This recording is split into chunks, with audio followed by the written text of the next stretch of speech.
I did not plan a freaking hour-long break. 7 p.m. Cat 4-5 race.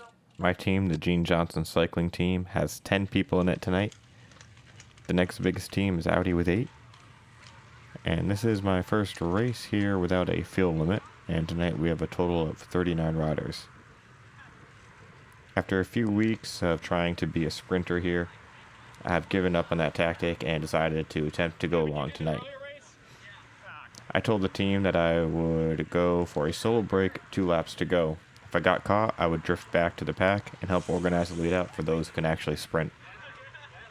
Since I would be doing most of my work at the end of the race, I said I would be aggressive in the beginning and cover early moves so that I could rest in the middle and prepare for the end. But before the first turn of the first lap, Spencer from Audi does an attack. No one else is dumb enough to follow him, so I go for it. I figured this person either has no idea what they're doing, or they are so strong that they're a serious threat. My plan was to follow his wheel, let him blow up, and then jump on the wheels of the people who counterattack. You want to do this for an hour? Then during the back straight, I look back and see a large gap, thanks to Randy at the front of the field. So I tell Spencer I'll give him one good pull. I knew Randy and the rest of the team would be soft pedaling at the front, but pretty soon the other teams would respond, move to the front, and chase us down. I wanted our gap to grow before the other teams organized to maximize the amount of work that they had to do to catch us. I'll do one pull.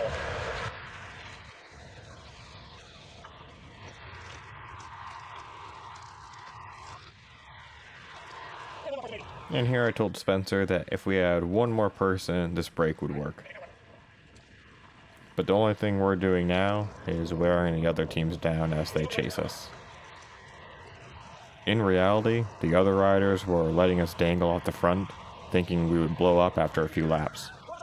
But I was purposely riding below threshold to prevent this from happening.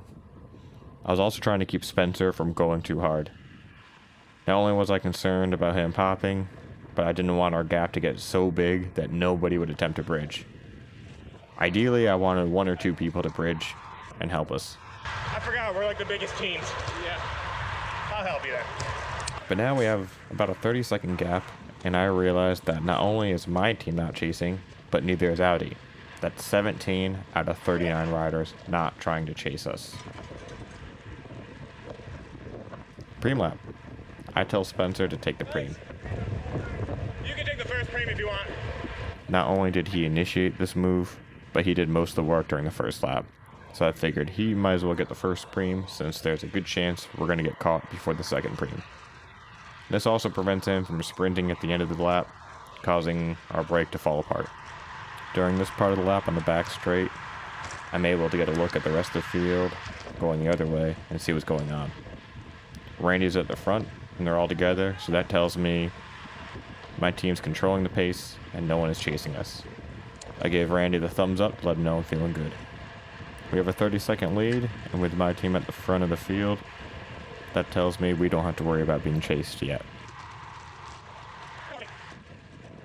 Same part of the track on the next lap, and I see an Apex rider attacking. My teammate Max, who's watching this race, is at the start-finish line, giving us updates on the gap. The combination of being able to see the field on the back straight and getting updates from Max really helps me manage my effort. I decided to wait until the end of this lap when I get an update from Max to find out if I need to start going above threshold to prevent our gap from shrinking.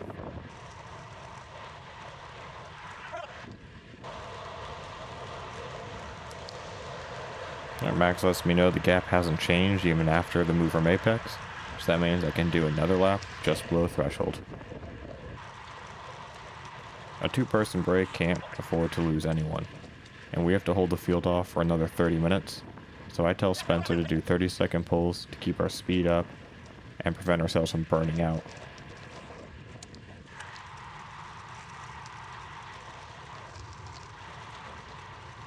Spencer appears to be slowing a bit, so I check in on him.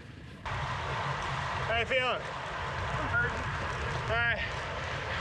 Yeah, man, I'll do another pull.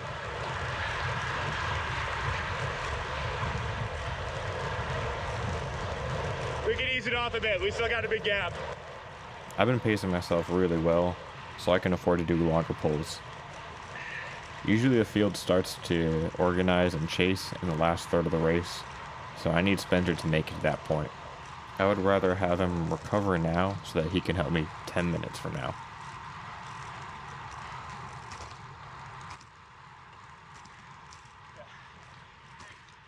No problem, man. Yeah. On the back straight, we get to see what's happening behind us again, and at first I'm worried because I see the field is stretched out and we're being chased. But then I realize it's the 1-2-3 field, and that means our field was neutralized and couldn't chase. If our field was able to chase at this point, it probably would have worked since Spencer was tired and I was doing more of the work. Luckily, this meant we're able to take it easy on this lap.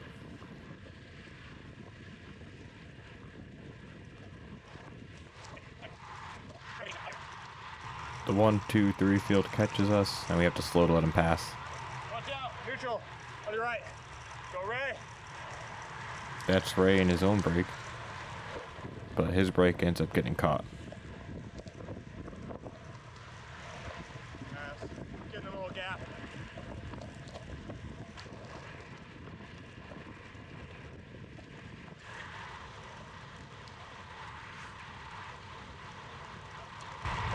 Alright. This is good, let's go. On the second to last turn of this lap, I can see our field is stretched out, which means they are chasing us. Alright. But half a lap later, I can see that it's not an organized chase. Fountain Apex are the next biggest teams. They needed to work together for 2 laps or so to actually catch us. Single riders aren't going to be able to chase a break that's this far ahead. A single rider chasing accelerates the field, but as soon as they're done with their pull, the rest of the field slows down, as no one else wants to burn a match unless they know others are willing to help. If you're attempting to chase down a break, actively recruit other riders to chase rather than waiting for a single rider to close the gap.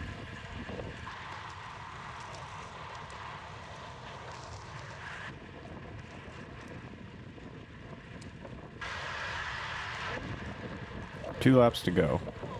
Now's the time where the games might start. I thought about attacking now, but I wanted to get one last look at the field. If there was a serious chase group coming, attacking now might cause us to get caught. I can see a 3-person chase group, so that tells me Spencer and I aren't out of the woods yet, and we still need to work together. But by this point, I'm taking 20-second pulls, while he's still doing 30-second pulls. I want to make sure he starts the last lap in worse shape than me, so that when I do attack, he can't hang on. As we approach the last lap, I plan to throw my bottle to max, not only to get rid of weight, but to mentally tell myself that I'm going all in and I'm not going to settle for second. But I'm a noob, and I dropped the bottle on the track. Bottle! Once Spencer's done with his pull, I increase my power to see if he's able to hang on. He is, so that tells me I need to try harder next time. This time I go even harder and actually come around downwind of him to prevent him from benefiting from my draft. I'm able to create a small gap, but he digs deep and catches back up. There isn't any time left to try this move again, and I'm not sure I can do another big surge in power before the sprint section. So I go to plan B and try to time my pulls so that he acts as a lead out for me.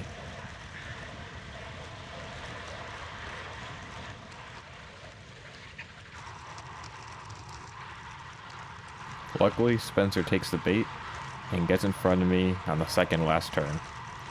He really shouldn't have done this. We had enough of a gap that we could afford to play the cat and mouse game. Instead, he allows me to get in his draft and prepare for the sprint. I'm not the best sprinter, and I know he's tired. My plan is to sprint early while moving to the left of the track, downwind to prevent him from getting my draft. I was hoping he would spend the last of his energy just to catch back up with me, and then give up, thinking I was going to keep accelerating, even though just a couple seconds after, I would fade myself. And that's exactly as it played out.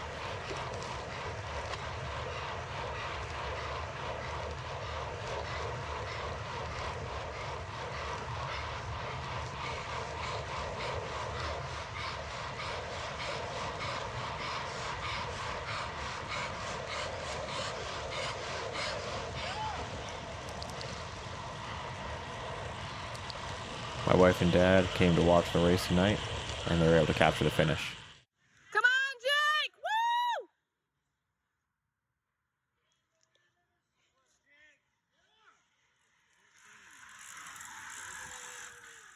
Woo! Okay, Seward Park is Thursday, and then I'm off to Salt Lake City. Nice shot. Right at the end. He pulled it. He got it.